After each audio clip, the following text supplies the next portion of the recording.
네, 안녕하세요. 이번 시간부터는 유형자산에 대해서 학습을 해볼 거고요.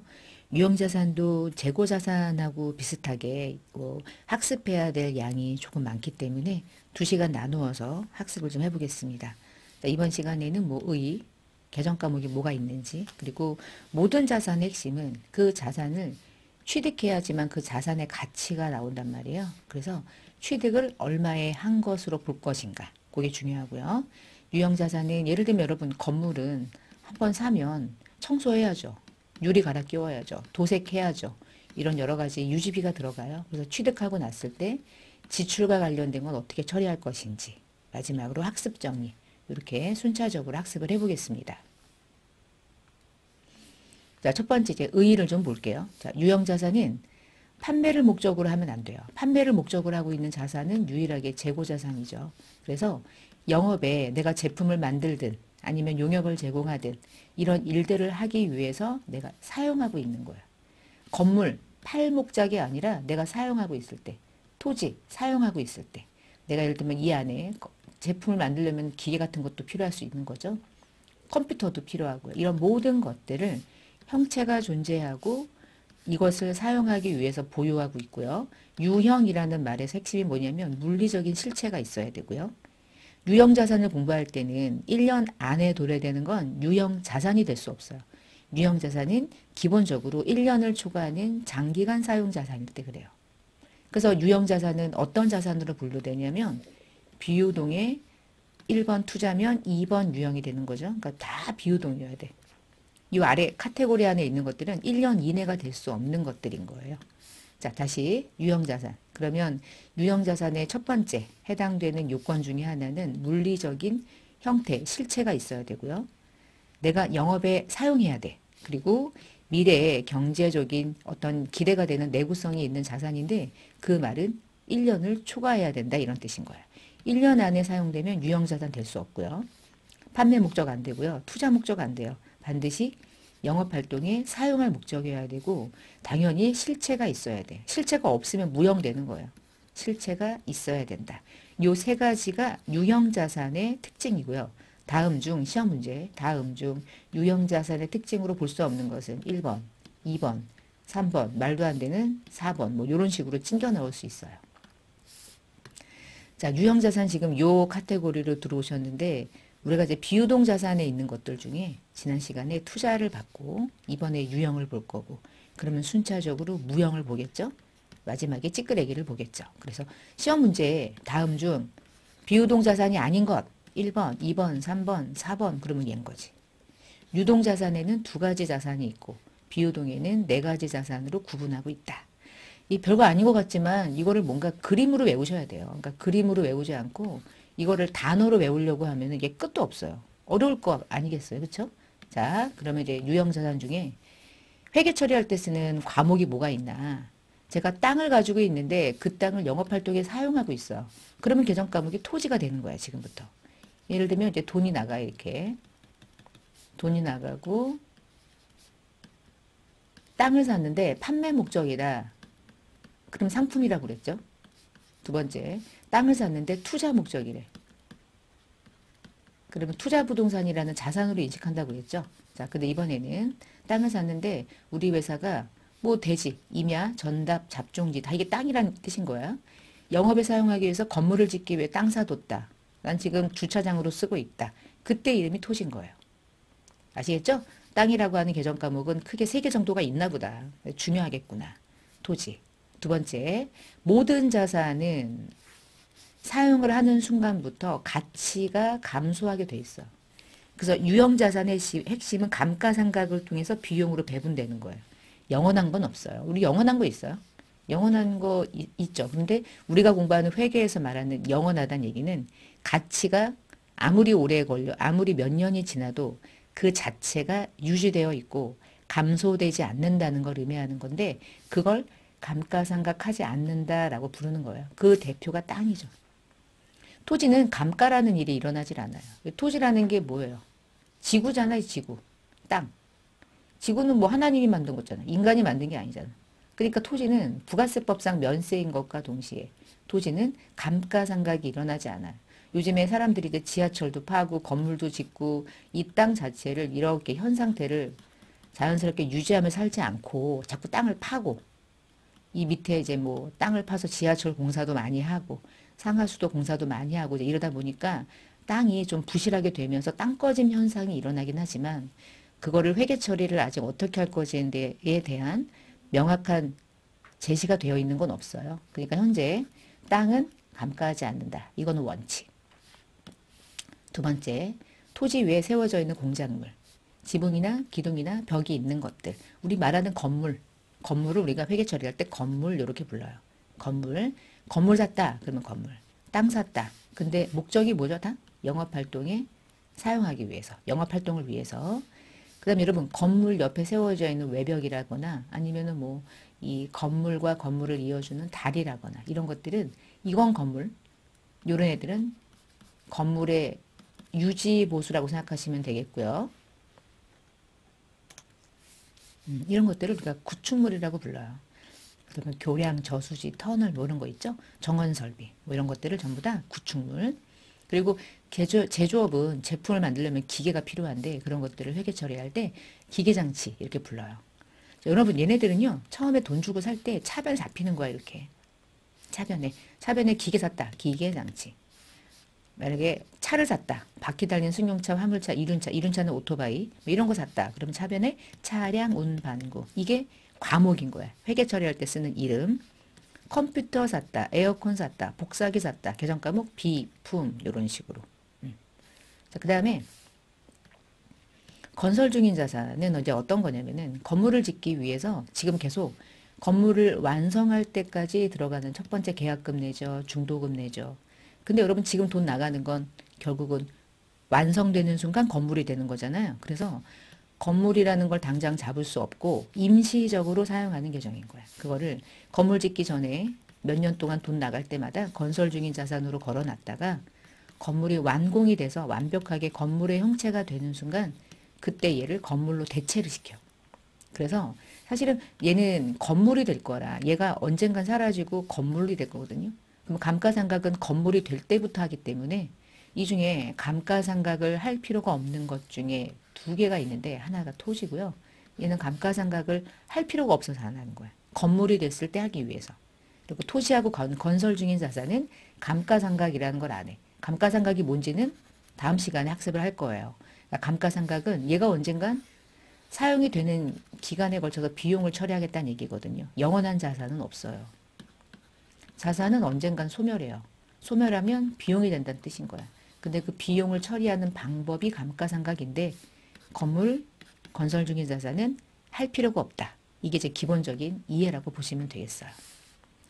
자, 그러면 이제 취득원가에 대한 공부를 좀 해볼게요. 양이 좀 많을 거예요. 밑에 보면은 이제 외부 구입 첫 번째 케이스인데 뭐 여기 이제 시험 보는 분들 중에 아 이거 너무 양이 많다. 양이 많아서 이걸 다 외우실 건 아니에요. 뭐 나온다면 정말 아주 특이하게 하나 정도 가끔씩 나올 수 있기 때문에 지금 이거를 이제 정리해드린 이유는 그래도 어쨌거나 시험을 보는 입장일 때는 이런저런 이론적인 부분들을 아예 무시하고 딱 찍어서 공부하기에는 또 좀 부족하고 뭐가 나올지 모르니까 최대한 들어는 보는 거죠. 들어는 보고 이해가 안 되면 한 번 더 이해를 하기 위해 노력은 하는데 어느 정도 선에서 아 나는 이거를 좀 벗어나서까지는 학습하기가 어렵다. 그러면 잠깐 스탑하셔도 돼요. 회계 처리하고 기본적인 논리만 이해하시면 되거든요. 자, 첫 번째 유형자산은 그러니까 얘를 그냥 쉽게 여러분 건물, 비품 이런 것들을 외부에서 돈 주고 사면 돈 주고 살 때 돈 주고 사는 게 취득원가죠. 뭐. 1억이래. 그럼 1억 주고 살 거 아니야. 그러면 건물은 1억짜리가 되는 거죠. 근데 이 취득원가에 유형자산의 본래 기능을 수행하기 위해서 들어가는 취득시 부대비용을 포함한대. 지금 이 말이 계속 뭐야? 자산 취득할 때 부대비용이 있으면 그 자산의 원가에 포함해라. 자, 그러면 이런 게 뭐가 있냐? 그 취득시 부대비용의 성격에는 뭐가 있냐? 첫 번째, 내가 기계를 설치할 때 어떤 지출이 들어가. 아니면 건물을 취득할 때 내가 이제 어떤 토지 위에 이제 건물이 이렇게 세워져 있는데 얘를 이렇게 사는데요. 이 세워져 있는 건물을 사자마자 철거해. 이게 구건물 철거거든요.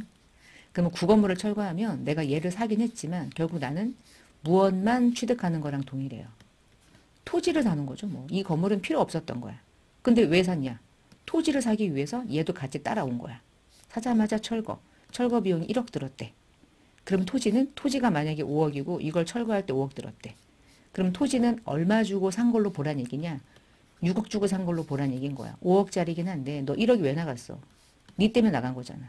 네가 원하는 토지를 사기 위해서 건물을 철거한 거니까 6억으로 잡아라. 이런 얘기하는 거야. 그러니까 토지를 6억으로 잡으란 얘기는 이것도 원가에 포함을 한 얘기고 이게 옛 구자예요. 옛날 구자 한문으로 구 건물 철거 비용. 두 번째 우리 언제나 똑같아. 컴퓨터를 샀는데 취득할 때 매입 시 컴퓨터가 무거우니까 운임을 매입하는 내가 취득하는 내가 부담했대. 컴퓨터를 매입할 때. 그럼 회계 처리를 뭘로 하란 얘기냐?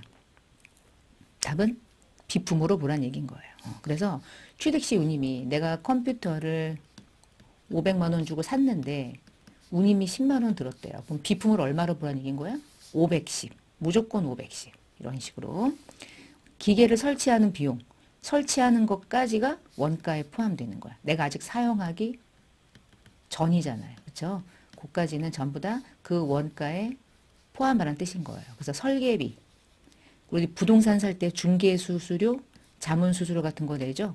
집 살 때 중개수수료가 만약에 500 들어갔다. 그러면 집은 500 더 주고 산 거죠. 그러니까 중개수수료가 별도의 비용이 아니잖아요. 그렇죠? 항상 포함하는 거니까. 그 다음에 유형자산의 취득과 관련해서 불가피하게 매입하는 요금액. 요금액은 사실은 그냥 뭐 제끼셔도 돼요. 여러분 시험에는. 조금 더 세무 중심의 조금 더 급수가 조금 더 있는 그런 공부를 할 때는 반드시 이제 이런 것들을 하는 거지만 지금 여러분에게 이런 것까지 다 공부하실 필요는 사실은 없는 것 같아요. 그 다음에 요 아래쪽에 보시면은 자본화 대상 차입원가. 자본화 대상 차입원가는 이게 이제 결국에 이자 같은 거거든요. 이자 비용. 자, 그거는 나중에 천천히 학습을 해 나가시면 될 것 같고요. 그 다음에 7번째 보시면은 취득세, 등록세, 수입시 관세. 자, 요 세금이 아주 시험이 많이 나와요. 요거 좀 볼게요. 취득세, 등록세, 수입시 관세. 우리 건물 살 때 취득세 내잖아요. 그러면 그 취득세를 어떻게 볼 거냐. 내가 건물을 5억짜리를 샀는데 건물 살 때 취득세를 냈대. 취득세를 왜 내요? 취득하니까 내는 거죠. 취득 안 하면 안 내죠. 내가 그냥 가만히 있다가 취득세를 내라고 지자체에서 세금 던지진 않잖아. 그러면 이 취득세는 취득을 하기 때문에 내는 거니까 언제나 내가 무엇을 취득했느냐에 따라서 그 자산의 원가에 항상 포함시켜요. 그냥 건물이 5억이었고 건물 때문에 취득세가 500이 들어가면 5억 500만 원으로 건물의 원가를 인식하라는 뜻인 거죠. 그런 식으로. 자, 그 다음에 취득세하고 등록세는 같이 다니는 거고요. 물건을 수입할 때 관세를 내잖아요. 자, 수입할 때 관세는 수입했기 때문에 내는 거죠. 수입은 외국에서 매입하는 거니까 결국은 취득이잖아요. 그래서 그런 것들은 항상 원가에 포함하고요. 자, 이 현재 가치에 대한 부분은 여러분이 이 부분까지는 세무 파트가 아니니까 모르셔도 되고요. 그리고 유형자산이 정상적으로 작동하는지 시험할 때 들어가는 건데 제가 기계를 샀는데 이 기계가 제대로 작동되는지 여러 가지 뭐 기름을 넣든지 자재를 넣든지 해서 시작동을 돌리는 거야. 그러면 이 비용을 어떻게 할 거냐? 아니야. 비용이 아니라 기계를 제대로 사용하기 위해서 들어가는 원가까지를 네 원가에 포함시켜. 그거를 취득시 부대 비용으로 보겠다는 거야. 그러니까 일반적으로 네가 비용으로 처리하지 말고 자산으로 처리해. 이런 거죠. 여러분 회계 처리할 때 대변에 현금이 나가면요. 자산이 감소한 거잖아요. 그럼 차변에 오는 거는 두 개 중에 하나를 선택하는 거야, 사실은. 자산으로 잡아놓고 나중에 비용 처리할 것이냐. 즉시 비용 떨고 말 것이냐. 둘 중에 하나거든요. 지금 여기에 나와 있는 것들은 어떻게 하고 싶은 거예요? 비용은 나중에 처리하고 일단은 자산으로 보겠다는 뜻인 거지. 일반적인 세금도 마찬가지. 우리 이제 세금에 대한 공부는 좀 해야 돼요. 요거는 객관식으로도 종종 많이 나오거든요. 우리가 내는 세금의 종류가 꽤 있잖아요. 그거는 뒤에 자세하게 좀 볼 거예요. 자, 이러한 내용들을 토대로 문제를 한번 볼 거니까 지금 얘기했던 내용들을 실제로 회계 처리하는 방식을 좀 보는 거예요. 첫 번째, 공장을 증축하기 위해서 토지를 외상으로 샀대. 그럼 결국은 뭐 산 거예요, 지금? 토지 산 거예요. 근데 목적은 공장 지으려고. 그러면 판매 목적 아니고 투자 목적 아니죠? 영업에 사용하기 위한 거니까 얘 이름이 토지가 된다는 뜻이고 외상으로 매입했는데 상품을 외상으로 매입하지 않는 한 이외 상품 외에 나머지 매입에 대한 채무 계정은 죽었다 깨도 미지급금으로 건다. 이게 기타 채무 계정인 거야. 외상 매입금은 쓸 수 없다는 거 미리미리 좀 보고 가시면 좋고요. 두 번째, 공장으로 쓰기 위해서 건물을 샀는데 수표를 발행했대. 그러면 사용할 목적이죠. 공장으로 내가 이 건물을 쓸 거란 얘기니까 재고 목적 아니고 판매 목적 아니고 투자 목적이 아니니까 건물. 대변에 수표를 발행했대. 이 수표는 누가 말하지 않아도 당좌 수표만 말하는 거지. 자기압 수표는 발행할 수 없죠. 자기압 수표는 은행 가서 인출을 해가지고 수표라는 형태를 만들어내야죠. 내가 발행할 수 없는 거니까. 그러면 당좌 수표를 발행하면 당좌 예금에서 항상 나간다고 생각하면 되니까 당좌 예금 인출 잡으시면 되고. 세 번째, 토지를 사는데 취득세가 5원이 예금에서 나갔대. 그러면 취득세긴 하지만 왜 나갔어요? 토지 때문에 나간 거죠. 그럼 이것까지 포함해서 토지로 보란 얘기인 거야. 이게 특이하지. 그리고 이게 이 회계 처리할 때 취득세 영수증이 있어. 5원이. 근데 이걸 회계 처리할 때는 토지를 잡는 거죠. 이게 회계 처리하는 조금 더 난이도 있는 학습인 거예요. 그냥 돈이 나갔으니까 세금이면 비용 처리하고 막 이런 거 아니라는 거죠. 이런 게 좀 어려울 수 있는데 하다 보면 취득과 관련된 건 취득 원가에 포함되는데 취득 원가에 포함한다는 말은 그 자산으로 잡아버리겠다는 뜻인 거야. 자, 대변에 보통 예금 나갔고. 세 번째, 기계를 20원 주고 사는데 설치비, 설계비 같은 게 더 들어가서 30원 나갔대요. 그럼 다 기계당시 잡는 거야. 설치비, 설계비 따로 비용 처리 안 해. 얘 때문에 나간 거니까. 그리고 대변에 현금 나가고. 세 번째, 기계를 수입할 때 관세가 나갔대요. 관세? 일반적인 세금이에요. 기계 때문에 들어간 거예요. 기계 때문에 들어간 거죠. 답은 기계장치. 관세이긴 하지만 관세를 비용으로 처리하지 않는 거야. 세금이라는 비용이 아니라 현금 10원 이렇게. 업무용 승용차를 100원에 외상으로 샀는데 취득세든 현금으로 냈대요. 그러면 승용차를 사기 때문에 들어간 취득세까지를 포함해서 차를 사면 계정과목을 차량 운반구라는 유형자산으로 처리하고요. 외상으로 구입했지만 상품이 아닌 한 미지급금으로 걸고 현금은 5원이 따로 나가고. 뭐 다 외상일 수도 있고 근데 세금은 별도로 현금을 내니까. 외상은 현대차에게 외상으로 긁은 거고 이렇게. 컴퓨터를 20원에 샀는데 카드로 결제했대. 컴퓨터는 계정과목을 처리할 때 에어컨, 컴퓨터, 식기비품 묶어서 비품 20원. 근데 여러분 카드 결제는 체크카드면은 바로 예금에 나가지만 카드는 한 달 뒤에 나가죠. 그러면 외상인 거죠. 뭐. 근데 아직은 상품이 아니니까 죄다 미지급금. 죄다.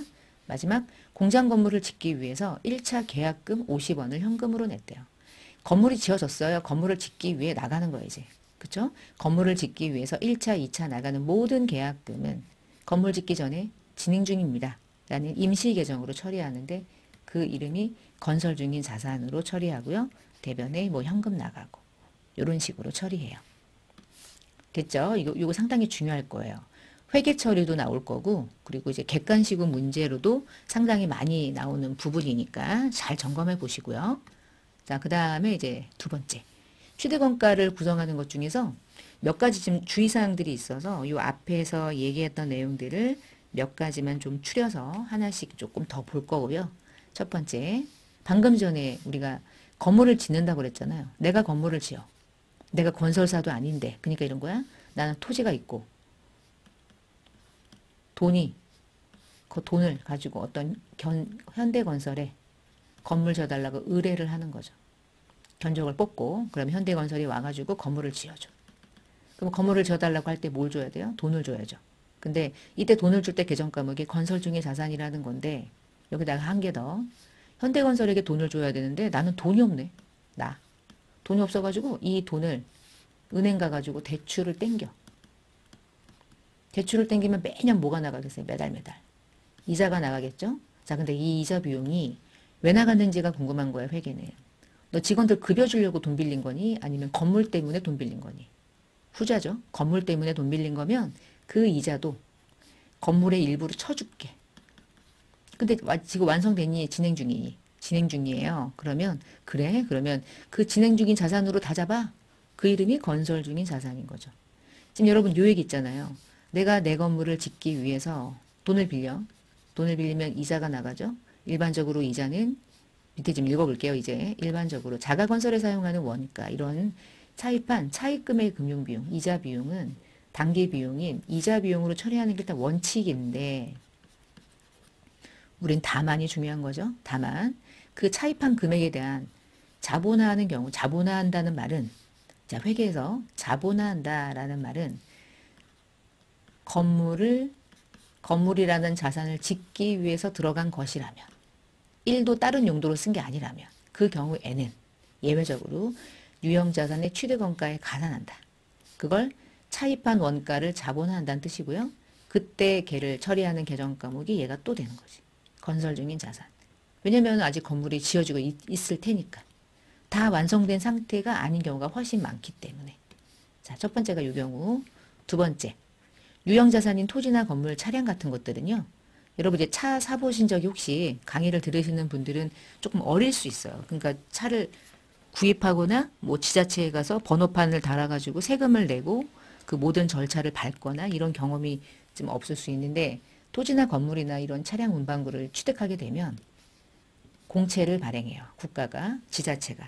그래서 이 채권을 무조건 사야 돼. 불가피하게 매입해야 돼. 그래서 얼마냐 물어보니까 10만 원이래. 근데 이게 액면가액이다.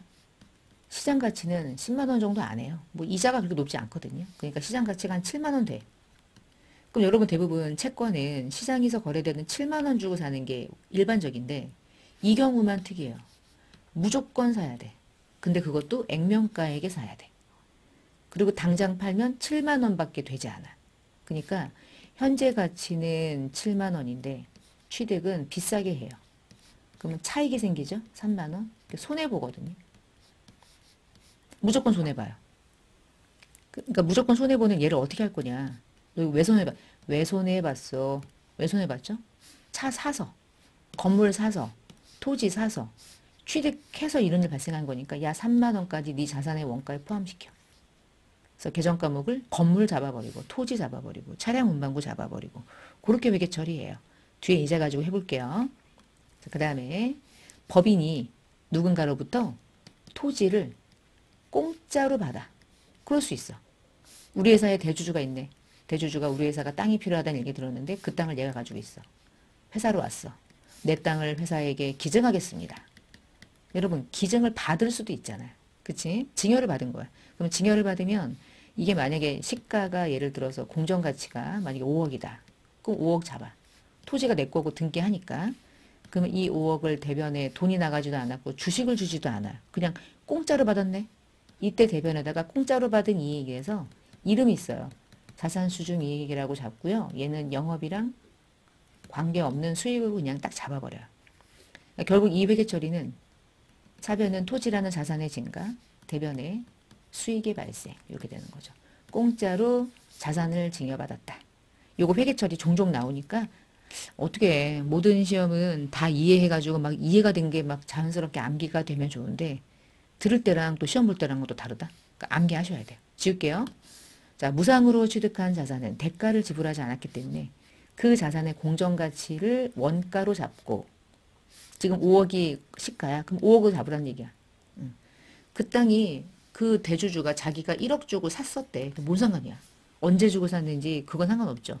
현재 토지가 거래되는 공정가치가 내가 오늘 취득한 자산의 원가가 된다는 뜻이고 증여받은 자산은 증가시키고 대변에다가 영업의 수익인 자산수중이익으로 걸어놓는 거죠. 공짜로 받았다는 것을 장부상에 남겨놓는 거예요. 세금 내겠지. 이익이 생기니까. 소득이 증가하면 법인세를 낼 거 아니에요. 뭐 당연한 얘기인 거고. 그 다음에 뭐 일괄구입 같은 경우 있는데 이런 거예요. 토지하고 건물을 이렇게 묶어져 있을 거 아니에요. 건물 따로 있는 건 아니니까. 얘를 이렇게 한꺼번에 5억 주고 샀대. 그럼 5억 주고 샀는데 이 안에 토지가 5억 중에 얼마, 건물이 얼마가 몰라. 그냥 전체가 5억이야. 그럼 어떻게 하라는 얘기냐. 분개할 때는 토지 따로 잡고 건물 따로 잡아야죠. 유형자산이 다르니까. 5억은 나갔는데 돈이. 어떻게 하냐면 일괄로 이렇게 구입하는 경우는 현재 이 건물의 공정가치가 실제로는 뭐 4억이고 토지가 만약에 6억이다. 그러면 전체 공정가치로 샀을 때는 실제 공정가치로 샀을 때는 10억이잖아요. 그러면 10억이라는 금액을 가지고 얘가 차지하고 있는 비율 얘가 차지하고 있는 비율만큼씩을 5억에서 나눠서 계산하래. 5억 중에 토지가 60%면 3억은 토지로 보고 2억은 건물로 보란 뜻인 거죠. 이런 식으로 5, 4, 20 해가지고요. 이런 경우가 많죠. 토지가 얼마고 건물이 얼마인지 딱딱 띄어서 토지의 실제 구입 가격, 건물의 구입 가격 이렇게 알 수도 있지만 모를 수도 있으니까. 그래서 공정시가를 기준으로 안분하라는 뜻이가 이런 거예요. 나눠서. 그 다음에 아까 구건물 철거 비용 얘기한 거 있죠? 토지 위에 건물이 쓰러져 있는데 이게 뭐 재래식 화장실이었어. 나는 근데 재래식 화장실에 관심 있는 게 아니야. 이 땅이 필요해. 샀어. 사자마자 얘를 철거해. 그 철거 비용을 이 토지의 원가에 포함시키라는 뜻인 거예요. 그래서 건물이 있는 토지를 취득한 후에 본래 사용 목적이었던 토지를 쓰기 위해서 쓰러져 가던 구건물을 철거할 때 들어가는 비용은 토지의 취득 원가에 포함시키자. 뭐 이런 얘기인 거예요. 기존의 건물을 어떻게 처리할 것이냐에 대한 부분은 우리가 요거는 이제 감가상각을 얘기하면서 그때 다시 한번 설명을 드릴게요. 헷갈릴까봐. 요건 헷갈릴까봐 요까지만 이해를 하시면 되겠어요. 지금 얘기했던 것들을 문제로 한번 이렇게 예제로 한번 보면 만약에 내가 건물을 짓기 위해서 돈을 빌렸고 돈을 빌려서 이자가 나갔다. 결국에 자본적인 지출을 처리한다는 전제로 문제를 보시면 얘는 정상적으로 이자 비용 처리하지 않고 이것도 건설 중인 자산의 일부로 보겠다는 뜻이고요. 자, 두 번째. 차를 사는데 강제로 채권을 10원 주고 샀대. 여기까지. 그러면 돈은 10원이 나간겨? 근데 짜증나지. 알아보니까 액면이 10원이었고 현재 가치는 8원밖에 안 돼. 그리고 나는 채권 샀으니까 이 채권의 이름을 정해야 되는데 이 채권은 단기 매매 증권으로 나는 분류하고 싶대. 그치, 만기 보유 증권도 되고 매도 가는 증권도 되는데 우리는 단기 매매 증권으로 분류할 거래요. 그럼 보세요. 단기 매매 증권으로 10원 나갔지만 단기 매매 증권은 현재 사고 팔 수 있는 가치는 8원이거든요. 그러니까 8원만 잡아야 되는 거예요. 그래갖고 제가 이 10원과 이 8원의 차이인 2원을 손해본다 그랬잖아. 근데 그 손해보는 2원을 어떻게 한다고 그랬죠? 언제나 자산의 원가에 포함시킨다고 그랬죠? 차를 산 거죠. 그러니까 차량 운반구로 잡아버리는 거야. 그러니까 차량 운반구의 원가가 2원만큼 더 증가되는 거죠. 세 번째, 토지가 시가가 30원짜리인데 무상으로 증여받았대. 토지가 공짜로 생겼어. 자산을 무상으로 증여받았죠. 자산 수준이. 토지는 시가, 공정가치, 유형자산의 핵심은 그 자산은 현재 얼마의 시장가치를 가지고 있는지를 파악할 수 있기 때문에 항상 무엇으로 취득원가를 인식합니까? 공정가액으로 취득원가를 인식합니다. 다 공정가액이죠. 뭐. 그 다음 토지하고 건물을 일괄로 구입했대요. 80원 주고. 근데 얼마인지 몰라. 그래서 토지의 시가가 60원이고 건물의 시가가 40원인 걸 알았어. 그러면 전체 100 중에 6이고 사니까 80원 중에 6에 차지하고 있는 60%, 68에 48, 48원은 토지로 보고 건물로는 40%인 32원만 나누어서 인식하겠다는 뜻이에요. 이게 안분계산. 마지막 토지를 20원 주고 사는데 구건물 철거 비용 5원이 나갔대요. 다 토지 잡겠다. 나는 토지를 25원 주고 산 것과 똑같다.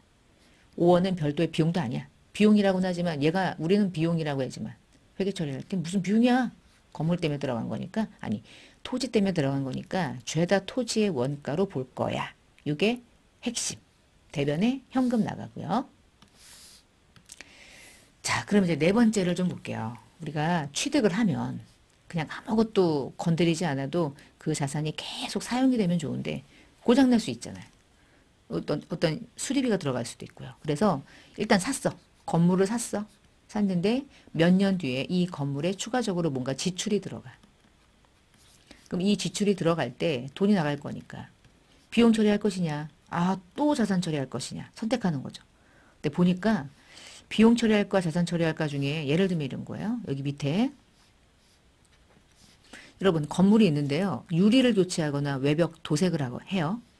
근데 건물에 대해서 엘리베이터를 설치하거나 냉방, 난방 장치 자체를 아예 그냥 중앙 난방으로 설치를 해. 얘하고 돈은 상관없어. 돈의 가치보다 뭐가 의미가 좀 있냐면 엘리베이터를 설치하면 기존의 건물보다 가치가 상승하겠죠. 시장에서 거래 가치가 높아질 거 아니에요. 이제 요 난방 장치를 설치하면 이제부터 외부 업체는 우리 건물에 입주할 때 에어컨 가져올 필요 없잖아요. 그만큼 건물의 가치가 증가하겠죠.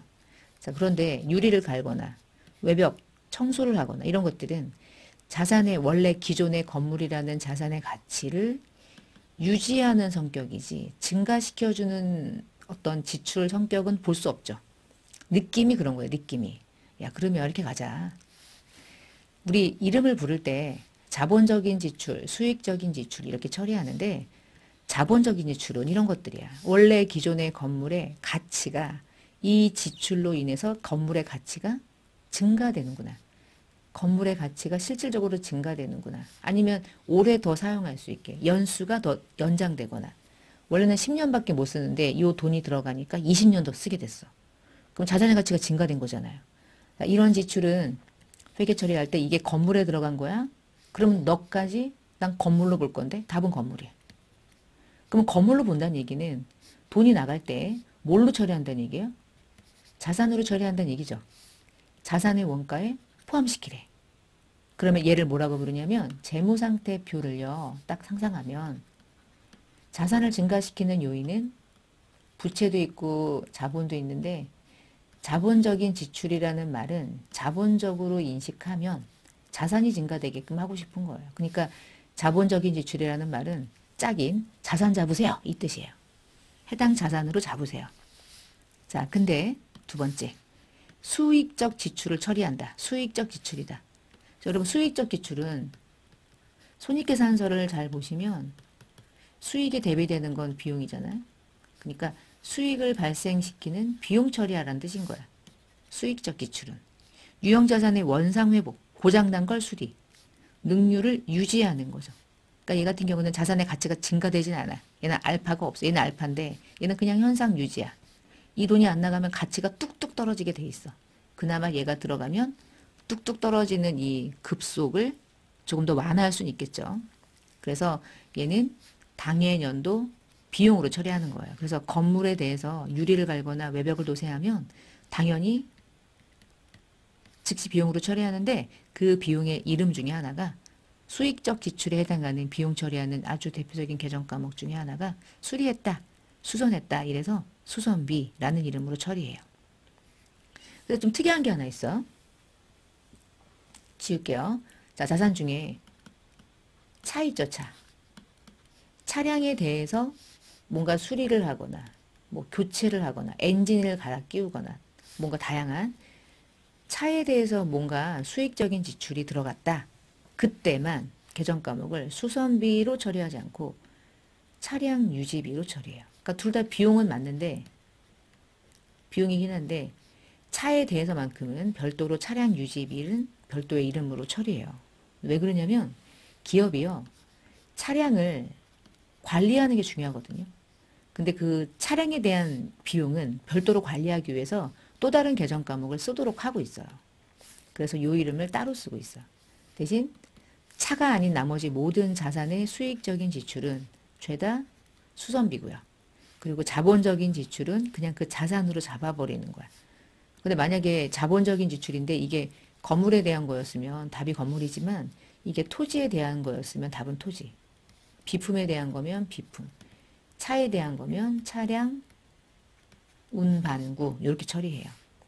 문제 푸실 때 자본적인 지출로 처리하면 자산으로 잡는다? 그 얘기는 동일하게 돈이 나가는데 500원이 나가는데 똑같은 500원이 나갔을 때 자산으로 처리하면 손익계산서에 비용 처리가 안 되니까 이익의 감소를 가져오지 않고 수익적인 지출은 즉시 비용 처리하기 때문에 그만큼 비용의 증가는 이익의 감소를 가져오겠죠. 비용이 많아지면 순이익이 낮아지니까. 수익도 막 같이 늘어나면 좋은데 비용만 증가된다는 전제니까. 그러니까 좀 차이가 있겠죠. 그러니까 두 개 중에 기업이 이익을 극대화하고 싶다. 그럼 무슨 방법을 쓰겠어요? 얘를 쓰겠죠. 아니야. 그 정도 얼마 껌이야 껌. 그러면 비용 처리하겠죠. 제가 얘기한 거는 그냥 기본적인 내용이고 문제 푸실 때는 자본적인 지출로 처리하시오. 수익적인 지출로 처리하시오. 요게 이제 핵심인 거니까 수익적인 지출로 처리하시오. 그럼 요거 아니면 요거. 자본적 지출로 처리하시오. 그러면 해당 자산으로 잡아버리는 거죠. 두 가지 방식의 차이가 되겠습니다. 자, 이렇게 해서 이번 시간에는 취득 이후의 지출까지 좀 살펴봤어요. 자, 그러면 지금부터 이제 학습 정리를 간단하게 좀 같이 볼게요. 첫 번째, 다음 중 유형자산에 대한 설명 중에 옳은 것. 기업은 건물, 토지 이런 것들은 보유 목적에 상관없이 모두 아니지. 보유 목적 너무 중요하죠. 취득한 후에 발생하는 모든 지출은 다 단기 비용입니까? 자본적인 지출인 자산이 될 수도 있어요. 그렇죠? 모든 이거 틀린 거죠. 모든. 판매랑 관리라 속한 감가상각비는 판관비에 분류된다. 이건 당연한 거고. 여러분 공부하고 있는 게 지금 현재 이게 제조업이 아닌 거야. 우리는 지금 상기업이잖아요. 상기업이니까 판관비밖에 없고. 다음 중 감가상각의 방법은 모두 감가상각의 대상 금액을 기준으로 상각률을 곱한다. 아니요. 방법이 달라요. 다 달라요. 감가상각 방법은 다음 시간에. 이 중에 옳은 것은 3번 한 개. 두 번째, 가나에 들어갈 말. 건물을 정상적인 영업 과정에서 판매할 목적으로 가지고 있으면 이건 재고죠. 근데 장기간 사용할 목적이면 유형이 돼야죠. 자, 재고자산, 유형자산. 순서로 맞는 것은 네 번째. 이런 게 뭐 기본적인 문제이기도 하고 그런데 가장 중요한 문제이기도 하죠. 기본이 가장 중요한 거니까. 그 다음 페이지 가볼게요. 자, 3일은 자동차 판매를 주업이래. 그리고 대안으로부터 영업용 자동차를 100만 원에 취득해서 3개월 만기 어음을 발행했대요. 여러분 지금 자동차를 판매하는 게 업이긴 한데 어떤 대안이라는 회사로부터 영업용 자동차를 100만 원 주고 샀대요. 여러분 영업용 자동차라는 말은 이 자동차가 이 회사에 무슨 목적인 거야? 사용할 목적인 거죠. 자동차를 판매하는 회사는 자동차를 못 사요? 우리는 승용차만 팔아? 근데 우리는 트럭이 필요해. 이럴 수 있잖아. 그럼 트럭은 사서 써야지. 그리고 어음을 3개월짜리 어음 줬대. 그럼 여러분 회계 처리할 때 이 자동차가 자동차를 판매하는 회사라고 이 자동차가 항상 재고자산이냐? 그렇진 않죠. 유형자산 되는 거죠. 맞죠? 그러면 3일의 입장에서는 이게 유형자산이에요. 근데 여러분 대안의 입장에서는 대안으로부터 이 자동차를 3일이 샀는데 자 이제 반대로 가봅시다. 대안은 자기가 자동차를 팔아먹은 거잖아. 그리고 3개월 만기 어음이 발행됐대? 그 얘기는 돈이 들어왔어요? 안 들어왔어요? 돈이 안 들어왔죠. 돈이 안 들어왔는데 어음이야. 근데 알고 보니까 대안이라는 회사는 이거를 팔아먹는 게 지업이니까 얘한테는 이게 무슨 어음이 되겠어. 받을 어음이라는 매출 채권이 되겠죠. 3일의 입장과 대안의 입장을 설명한 것 중에 정확하게 맞게 설명하고 있는 것은 한 개뿐이 없네요. 자, 근데 만약에 여기서 맞는 것들을 제가 한번 체크해 보면 얘는 당연히 답이었고 유형자산 감소 대안은 이거를 판매하는 게 지 일이야. 그러니까 매출이 발생한 거죠. 3일은 재고자산으로 보지 않죠. 미지급금 봐요. 3일은 얘한테 3개월 뒤에 결제할게 라고 어음을 줬죠. 그러면 차를 샀는데 어음을 줬으니까 외상 매입이나 지급어음을 쓸 수 없고 기타 채무 계정인 미지급금을 잡을 수는 있죠. 그러니까 맞는다면 얘하고 얘가 맞고 얘하고 얘가 맞는데 구분되어 있고 정확하게 딱 지어진 것은 이제 1번 뿐이었고 아래 분개되어 있는 건 여러분 한번 확인해 보시고 이렇게 자, 그 다음에 유형자산 취득원가에 가산하는 항목으로 옳지 않은 것 기계를 구입할 때 들어가는 운반비 포함이죠. 취득할 때 들어가는 취득세 포함이죠. 차량을 구입할 때 취득세도 내거든요. 근데 보유해서 사용을 하고 있는데 이 건물에 화재보험료를 냈대. 취득할 때 내는 겁니까? 매년 냅니까? 매년 내는 매년 비용이죠. 단기 비용. 답은 4번이 되는 거죠. 자, 그 다음에 다음은 기계장치와 관련해서 취득원가를 얼마로 보겠습니까? 얘기해요. 한번 해봅시다. 기계를 구입한 금액은 당연히 포함. 설치비도 포함. 운송할 때 들어가는 비용도 포함. 시운전비도 포함. 근데 운송과 관련해 가지고 들어가는 요 보험료. 지금 보면은요. 운송과 관련된 보험료를 어떻게 볼 거냐면 보험료에 대한 얘기를 좀 해야 되겠네요. 여기서. 보험료는요. 매년 내는 게 대부분의 화재보험료 같은 거죠. 보장성 보험료. 요거는 그냥 비용이에요. 근데요. 운송할 때 들어가는 보험료 있죠. 그럼 여러분 운송할 때 뭔가 이제 하자가 일어날 수도 있기 때문에 내가 우리 회사에 제대로 기계장치가 설치되기까지 운송하는 과정에서 가입하는 거는 왜 나갔죠? 구입했기 때문에 나간 거잖아. 그래서 보험료는 항상 조심하셔야 돼. 이거 매년 나가는 거냐? 그거 아니죠, 얘는. 그냥 이것 때문에 나간 거죠. 그럼 얘도 포함이죠. 그쵸? 자, 그래서 520이 되네요. 그쵸? 답은 4번. 아까 우리가 화재보험료 같은 경우는 구입할 때 내는 게 아니야. 가지고 있어. 내 불안해. 그래서 보험회사 연락해가지고 매년 보험료 내면서 보장받는 거죠. 그 보험료하고는 다른 거예요. 보험료는 항상 구분하셔야 돼요. 자, 그 다음에 밑에 거. 토지를 취득할 때 들어가는 토지의 취득원가를 구하시오. 첫 번째. 본사 사옥을 신축할 목적으로 건물이 있는 토지를 샀대요. 토지 원가 되는 거죠. 구입 당시 토지와 건물의 공정가치는 예고, 예였대요. 자, 그 다음에 마지막. 건물은 취득과 동시에 철거했대요. 철거 비용은 70만 원 들어갔다. 이제 이런 뜻인 거죠. 근데 지금 보면 공정가치가 얼마든 상관없는 게 우리는 토지하고 건물을 구분할 겁니까? 그냥 토지입니까? 그냥 토지인 거죠. 뭐 전체가.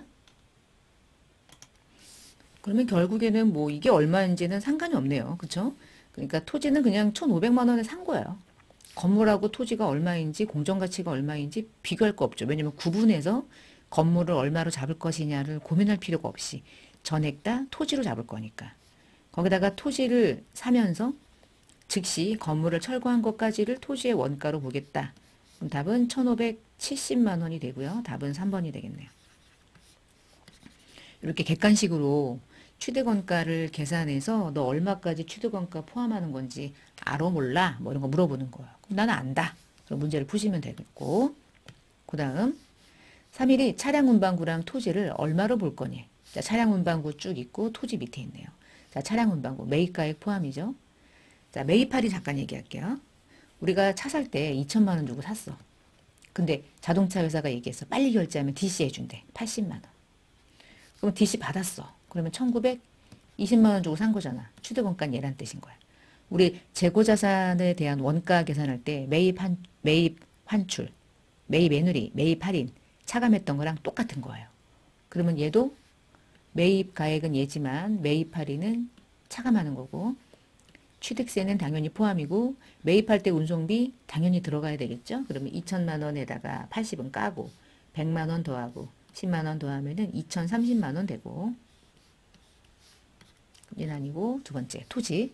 토지는 4천만 원에 매입했고 부동산 중개 수수료 아깝지만 토지 샀기 때문에 들어온 거니까 포함이고요. 취득세. 취득할 때 들어가는 아주 대표적인 세금이니까 여기까지는 다 더. 자, 근데 이제 재산세. 재산세는 잠깐만 여기 페이지를 조금 넘길게요. 이렇게 기간이 이렇게 있잖아요. 제가 이제 토지를 샀어. 토지를 취득할 때 내는 취득세는 항상 취득원가에 포함하는 거예요. 근데 여러분 땅이나 이런 부동산을 가지고 있으면 이 보유하는 기간 동안 매년 내는 세금들이 있죠. 그 대표적인 세금 중에 하나가 재산세. 토지에 어떤 일반적으로 토지를 내가 사업용으로 가지고 있지 않고 일반적으로 잡종지나 이렇게 가지고 있으면은 종합부동산세를 일정 규모 이상이면 내요. 재산세, 종합부동산세 이런 거 내거든요. 그리고 만약에 토지가 아니라 자동차잖아. 차. 자동차도 취득할 때 취득세를 내요. 근데 자동차를 보유하는 기간 동안에 재산세 안 내죠. 자동차는 종부세 안 내죠. 근데 자동차는 1년에 한 번씩 무슨 세금 내요? 자동차세 내죠. 토지를 가지고 있다, 건물을 가지고 있다, 그러면 뭐 사업소세 이런 것도 내요. 여러분 이런 세금들을 한번 생각해봐. 재산세, 종부세, 자동차세, 사업소세 이런 것들은 취득할 때 내는 게 아니야. 취득하고 나면 매년 낸다. 여러분 매년 내는 건 비용이야. 그래서 보험료가 비용이었다는 뜻인 거예요. 그러니까 토지를 사면은 자동차세는 안 내겠죠. 그렇지만 자동차를 사면 자동차세를 내는 거예요. 그럼 요거는 필요 없어. X 동그라미. 자, 우리가 세금 중에 주의사항, 세금이라는 것들 중에서 취득할 때 내는 유일한 취득원가에 포함되는 세금은 취득세이고 또는 관세도 있겠죠. 근데 그렇지 않은 재산세, 대표적으로 자동차세 이런 것들은 항상 비용이에요. 그럼 비용 처리하려면 얘네들의 이름이 필요하잖아요. 그때 비용으로 처리하는 유일한 계정 과목의 이름이 세금과 공가라는 이름의 비용입니다. 매년 내는 세금이야. 매년 내는 세금. 마지막에 팔면 법인세 내면 끝나는 거고. 이거 법인 소득에 잡히니까. 자, 그래서 지금 재산세가 나왔단 말이야. 문제에. 재산세는 언제나 취득 원가를 포함하지 않는다. 세금을 구할 때. 그러면은 130만 원만 포함시켜서 413만 원이 4,130만 원이 되네요. 답은 3번. 아주 좋은 문제입니다. 이게 취득원가에 해당하는 예제로. 아, 마지막. 업무용 건물에 대해서 엘리베이터를 설치했대요. 그러면 계산 과목을 뭘로 처리한다고요? 건물 잡는다고요, 그냥. 자본적 지출, 자산의 원가, 증가분. 두 번째, 3일은 공장 건물에 엘리베이터를 새롭게 설치하고 돈이 나갔대. 근데 이 설치로 근로 효율이 높아져서 생산성이 증가했대요. 어떻게 잡는 게 유리하죠? 지금처럼?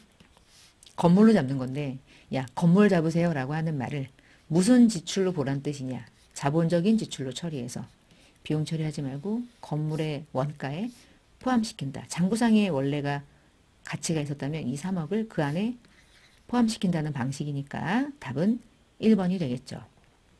자산의 가치가 증가된다는 것은 공장의 건물이 엘리베이터가 설치됐으니 건물의 가치가 그 자체가 뭐 3억 원 정도가 증가된다 이렇게 말할 수도 있지만 근로자들이 왔다 갔다 이제 안 걸어 다니고 엘리베이터로 타고 왔다 갔다 하면 효율성이 높아지잖아요.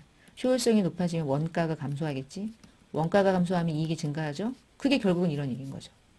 꼭 돈이 그래서 건물이 3억 원 가치가 증가해서 부동산 시세가 건물이 올랐다 이런 말을 하는 것이 아니라 내부적인 회계 처리하는 방식에 대한 건 이런 개념을 가지고 원가에 포함하냐 비용 처리하냐 그런 개념으로 접근한다고 보시면 되겠어요.